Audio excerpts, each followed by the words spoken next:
We understand that the attack took place at around 2:30 p.m. local time. That is when this assailant, a man in his 30s, approached this police station and encountered this one administrative officer who was not inside the station. She had come out of the station and was in a reception area, and that is where he used a knife to attack her, killing her at the scene.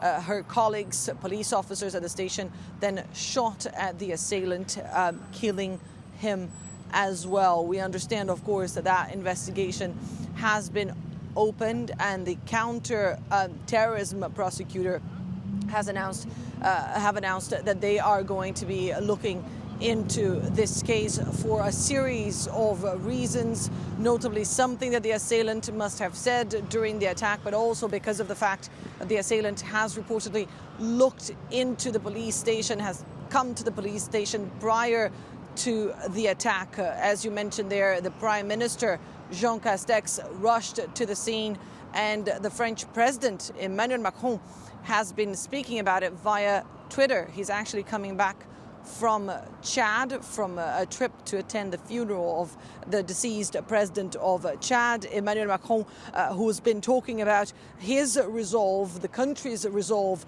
to fight against Islamic terrorism. Of course, we have yet to understand the motives and even the identity of the assailant. We understand he was in possession of ID papers of a Tunisian national in his 30s, but police have yet to confirm if these papers really belonged to him.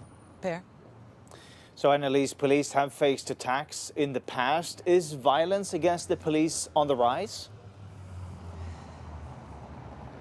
Well, certainly that is the opinion of the officers I've been speaking to since this attack occurred. I've spoken to several officers who said they are indeed shocked, but that doesn't surprise them. They said yet again another colleague dies. This has been too many cases of attacks targeting police officers, security forces here in France. One of the officers told me that they are absolutely exhausted.